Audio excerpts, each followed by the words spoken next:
Before you decide Cleveland's not worth your time, you could be falling for some of the biggest real estate myths floating around online. And believe in them, that could cost you the perfect house, a killer investment, or simply your peace of mind about your move. And I'm talking outdated opinions, half-truths, and stuff that people are saying on Reddit who haven't even stepped foot in Ohio. Which is why I'm about to give you the top 3 myths about Cleveland's real estate and actually debunk them so you know exactly what Cleveland truly is. And stick around to the end because I have a bonus myth that is for you no matter where you're watching from. What's up guys, Anthony Esposito with eXp Realty, your local real estate expert right here in the Cleveland, Ohio area. And if you are considering buying, selling, you're looking to relocate here to the Cleveland market, I have people just like you reaching out to me. I'd love to help you out as well, making that smart choice for this area. Contact me directly here or go in the description below and use one of the links that I have listed there. So let's get into these top 3 myths so you can understand that Cleveland, it's not as bad as what you may think. First up, myth number 1, Cleveland is a dying city. Look, I hear it all the time. Cleveland, it's in a decline, isn't it? Or Cleveland, ugh, the place is terrible to live. When actually, they have been pouring a ton of money into Cleveland and it's not slowing down anytime soon. There's so much investment opportunity here. You got areas like Ohio City, Tremont that are just booming and expanding. Everything and anything in between the restaurants, between the housing, the downtown development, there's lakefront development that is going on. You name it, the city is growing and it is growing quickly. And then businesses like Cleveland Clinic, university hospitals, those two, they're expanding and they keep doing so on a yearly basis, which is bringing in a ton of residents to the area. But let's be real, the majority of people who are either already living here or relocating to Cleveland, they're not moving downtown. They're moving to the suburbs. And this is where it gets fun. Let me run you through a few of the more popular suburbs. First, I'm gonna start with Medina because it is one of the best areas to raise a family. And the nice thing about Medina is they have starter homes to luxury homes. They have small lots to acres for your lot. Everything in between. And if you're looking to build a house, they have land available in certain areas, whether it's listed or unlisted where you have to go to a farmer. But they also have the historic square that is right in the heart of Medina that has attractions from January 1st to December 31st. They got shops that you could all walk around. They have a great school system. There's so many perks with living in Medina. And then you have Brunswick, which has been my hometown my whole life. Easy access to 71. It's right there. You're within minutes just to get to 71. But we just built a brand new middle school a couple years back. There's a brand new high school that's getting built. The residential areas, there's new developments that have been coming in, and there's a newer one that just opened. But it is also another thriving city. We're getting a lot of commercial establishments that are coming in and starting to build up the heart of Brunswick.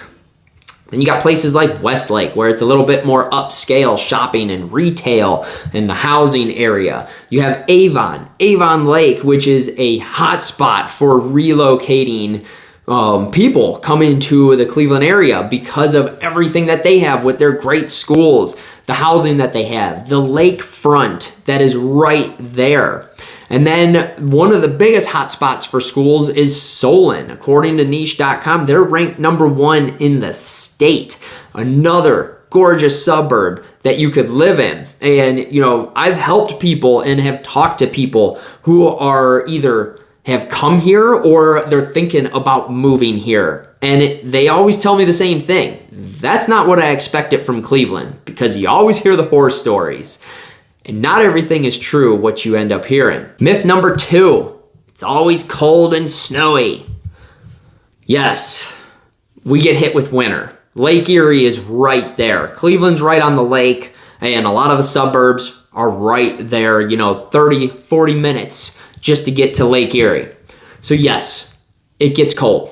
It can get snowy at times, but it's not as bad as what you may think it to be. It's no joke. Winter can be harsh. It is not for the weak-hearted when you are, from a warmer climate area. There's blizzards. We get dumped on, let's just say, 6-8 inches of snow.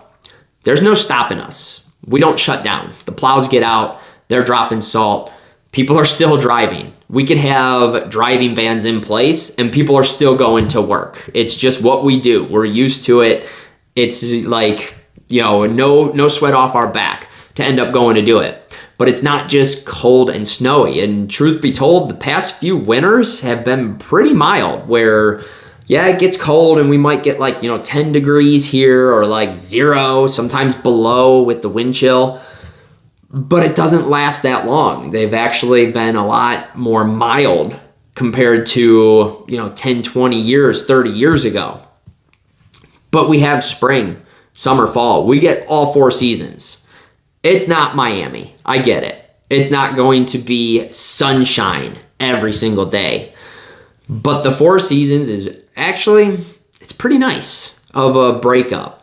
I personally do enjoy summer and the heat. I do like it. But spring can be gorgeous. And it is hard to, not enjoy a 75-degree sunny day where you're not completely just sweating your ass off like no other.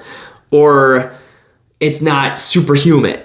It's just enjoyable. Is there a lot of rain? Yeah, there can be a lot of rain. But spring is gorgeous. Summer, we will get into the 90s at some point. It's typically around, mid to beginning of August. We'll just stay in the 90s, and that is our high. That is our dry time. Come fall, it gets beautiful. The leaves start to change. It goes back to being into the 60s, starts cooling off. It's not too bad. We do get a little bit more rain, but the colors are unmatched, especially with all the metro parks that are in the area that you can end up visiting and seeing the different scenery year round, because every single season brings you something different. So no, it's not always cold and snowy. We actually have some pretty good weather here in Northeast Ohio. So myth number 3 is Cleveland real estate is overpriced. And this one makes me laugh because it's the furthest from the truth. It's actually a bargain when you compare it to some of the other larger cities in the US. So Cleveland itself, the median home price is $230,000. You know what the national average is? $400,000. That is a huge price gap between the two.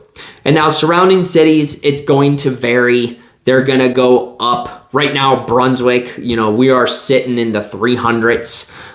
Medina is around 400. So yes, it is going to go up depending on where you're living, depending on the location. But overall, it's still, we are average 11% below the rest of the nation. So it is extremely affordable to purchase a house here. And, I've had quite a few people I've talked to, especially from Florida, because that was a hot spot, many years ago for people moving to. And not only do they miss the different seasons, but when I hear them talk about starter homes down there, that could be $600,000, $500,000 for next to nothing, compared to up here where you can get a fully updated 4-bedroom colonial with 2,500, 2,600 square feet, looking gorgeous on a nice piece of property for the same price. It blows my mind. And, our luxury homes here, $1 million plus is luxury in Northeast Ohio. $1 million home is absolutely insane in this area. The majority, your average type of person, we are ranging from $400,000 to $750,000 for homes. And that goes a long way in Northeast Ohio. It's not like over in California where it's like a studio apartment for that price. We're talking large homes, 3,000 square foot home that you can end up purchasing for $600,000 to $700,000 and have 4 beds and 3 bathrooms in this thing with a basement and some substantial yard if you want to have a bigger lot. So no, Cleveland is not overpriced. We are way below, and it's one of the big reasons why I'm getting so many people contacting me and asking me just for information on the Cleveland area, and they're from out of state because there's a lot of remote jobs right now, and there's also a lot of other businesses, especially like tech businesses, and then the healthcare system that are booming here, which is attracting people to potentially move to the area. If you need more resources on that, drop a comment down below. I'm happy to get that for you. Now for bonus myth number 4. Again, wherever you're watching this from, this is for you. And it's simply the myth of you need 20% to put down on a house. That is the furthest from the truth. Did you know you only need a minimum of 3% for a conventional loan? And then the minimum of 3.5% for FHA. VA, if you're a veteran and you're eligible for it, you don't have to put anything down. It's 0% down. Now there are programs where some mortgage companies, they'll have 1% down payment because they're covering the rest, or they have their, their situation, their incentives in place to kind of help people out.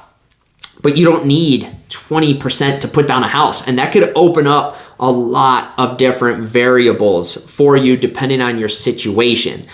Now, there's also, PMI for a conventional, where it's just private mortgage insurance. Some mortgage companies, they're not putting PMI on the mortgage, even though you don't have that 80% loan to value ratio in place, which is where the myth comes from of having 20% down, so you don't have that added insurance. There are companies that still attach it on there until you get to the 80% mark if you don't put down the 20% on the house. But there are some companies, mortgage lenders, that are waiving that, and you don't have to worry about it at all. So there's tons of great incentives. But don't automatically assume you need 20% to put down on a house. Because again, 3% for conventional, 3.5% for FHA, 0% for VA. And there could be incentives to get it even less, which opens up the potential for your situation to go get that house that you want. And instead of sitting on the sidelines, you can start building the equity and, have your investment in the home of your choice. Let me know in the comments down below if you've ever heard any of these myths. If you got any value from the video, smash the like button. It's greatly appreciated. And again, if you need help, you're interested in the Cleveland market, you want to know more about it, I have people just like you reaching out to me every single week to buy, sell, if they're relocating. I'd love to help you out as well. Contact me directly here or go in the description below. Use one of the methods I have listed there. And if you haven't already, click subscribe, turn notifications on so you can stay up to date on my future videos I got coming your way.